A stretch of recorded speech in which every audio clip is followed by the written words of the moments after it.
Yan ang mangyayari, oh. Ito, tatanggalin po natin. Pati ito, ay, ilipat natin. Lilipat natin sa malayong lugar. Kasi nagagalit si Papa Doy na... Please like and subscribe. Click the bell. Hello mga ka-garden, meron lang po akong ibabahagi po sa inyo. Ito po yung mga damo na natatabas dito sa paligid. Ang ginagawa ko po dito ay ginagawa ko pong mulching. Ayan. Kasi kapag umuulan, yung lupa kasi ay maiwasan na itangayin ng ulan.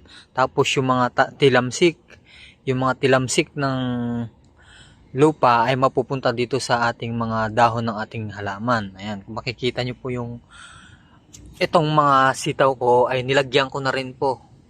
Ayan, kung makikita nyo pong ganyan. Napakaganda kahit malakas po yung ulan ay hindi tatalsik yung mga lupa dito sa dahon para malinis po siya tignan. Saka ang kagandahan po dito, kapag umaaraw, yung lupa ay hindi agad-agad natutuyo dahil sa mulching na inilagay po natin.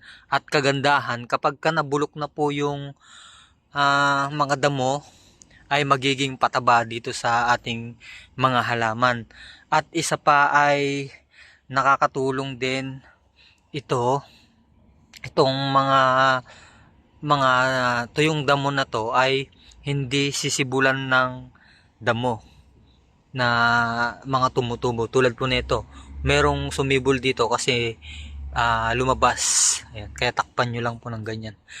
Tapos meron pang isa dito mga garden. Kung mapapansin nyo, ang tanim ko dito ay dalawa. Tulad po dito sa kabila. Ayan. Ang gagawin po natin dito, iimbestigahan natin kung anong nangyari. Kasi lumubog. Ayan o, lumubog siya. Huhukayin po natin yan. Dito. Ayun. Nakita nyo yun mga garden. Ayan. Yun ang dahilan kung bakit natin ibinibilad yung lupa. Yan. Yan ang mangyayari, oh. Ang tawag nyo dito mga garden. Ito, pinapakain sa manok. O kaya sa mga Ilocano, niluluto po nila nito. Inaadobo. Ito po ay anak ng uwang. So, tinatapon ko na lang to. Peste po yun mga garden. Yun. Yun ang dahilan mga garden na namamatay yung ating mga halaman. Kaya yung mga iba, gumagamit po sila ng fungicide sa lupa. Yan.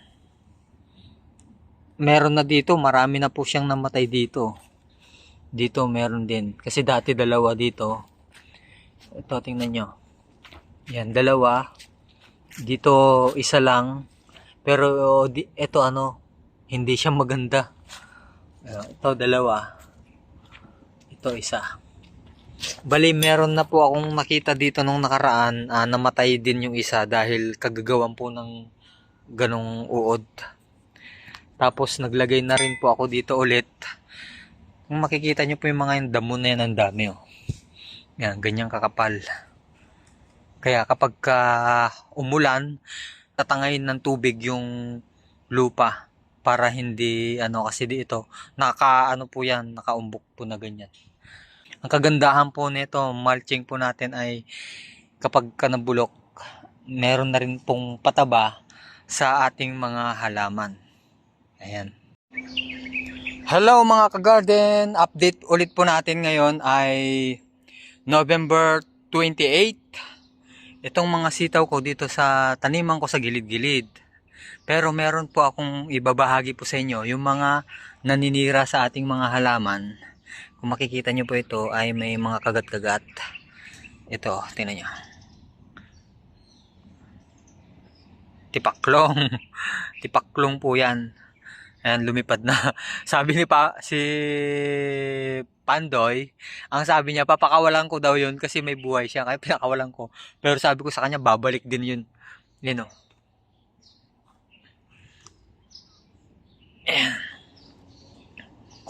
Ito kasi mga garden, peste po talaga to.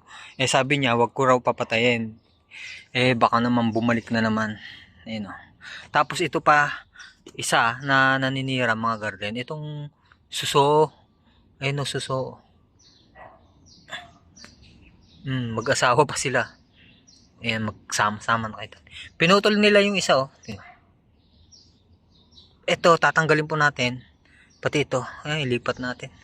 Lilipat natin sa malayong lugar. Kasi nagagalit si Papa Doy na papatayin ko raw. Na papatayin ko sila. Tapos, ito yung okra.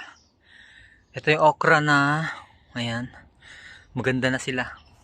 Dito kasi may mga butas-butas mga garden, no? Siguro parang may dito. Pusa siguro yun. May naghukay-hukay dito. Ayan, oh. Ayan po yung update mga garden.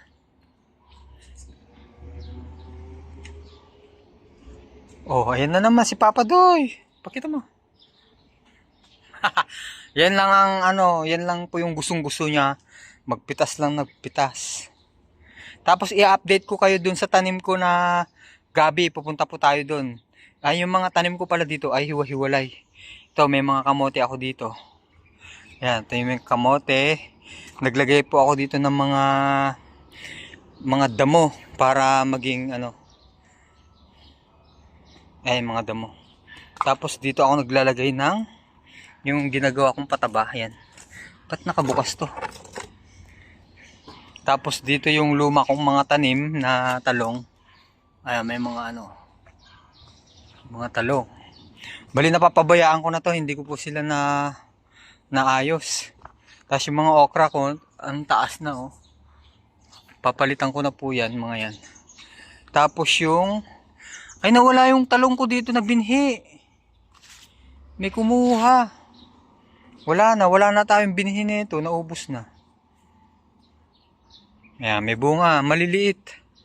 Hindi po lumalaki to kasi bilog na bilog talaga yan. Tapos itong may tinanim ako ditong kangkong. Ito yung kangkong na to ay aplad kangkong na kulay pula yung kanyang tangkay. Ito po ay Pinoy kangkong.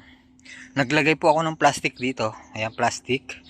Tapos naglagay ko po ako lupa para kapag diniligan mo po yan, yung tubig ay hindi basta-basta nawawala. Laging stagnant. Ayan. Tapos may bulaklak na, oh. May bulaklak na. Mga ilang araw lang po yan mga garden, makapag-harvest na ulit tayo. Tapos ipapakita ko po ulit sa inyo yung yung tanim kong gabi dun sa kabila. Malayo kasi yun. Maglalakad pa tayo mga siguro isang 30 minutes yun. Ito na pala yung update mga garden ng aking tanim na mustasa na after 2 days ulit na napitasan. Makikita nyo po dito sinagad ni Pandoy nung nakaraan ng magpitas ay meron na naman po siyang mga dahon. Ayun, yung mga talbos po kasi, yung mga talbos dito ay umuusbong po ulit na magiging ganito. Yun po yung pinipitas niya. Kung makikita nyo po, dito nyo po malalaman kung yung tanim ay nakailang beses na po siyang mapitas. Yan, natatanggal po yung mga napagpitasan, kaya tumatangkad po siya na ganyan. Ayan.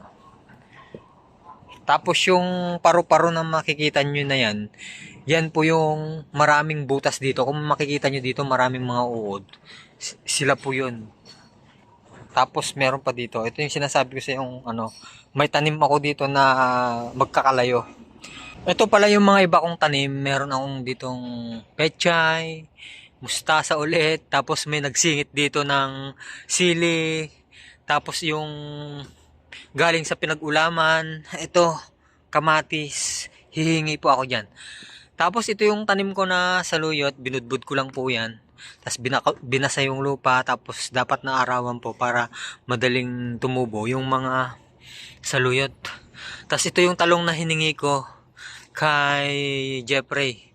Tapos ito naman yung itinanim kong gabi. Napakabilis po nilang lumaki mga garden. Diba? Pwede na nating gulayan. Saka isa pa, ito yung pinakamaganda. Kung makikita nyo po to. Yan, ang daming mga black. flatback millipede.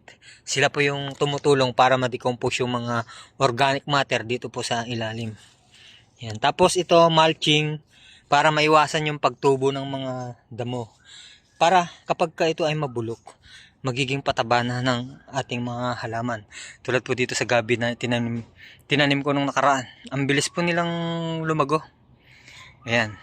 Kaya kapag ka nagdilig po kayo kahit wala po sa lupa ang tanim yung gabi, ay kayang-kaya po nilang mabuhay. Ayan o. Yung moisture po niya napakaganda. So ayun mga garden, sana po ay meron kayong konting natutunan dito sa gamit ng mulching. Tapos yung mga naninira ng ating mga halaman, meron tayong tatlo. Yung uok, ang tawag po dun ay yung larvae ng ano ba pangalan na? Sa lagubang yata yun.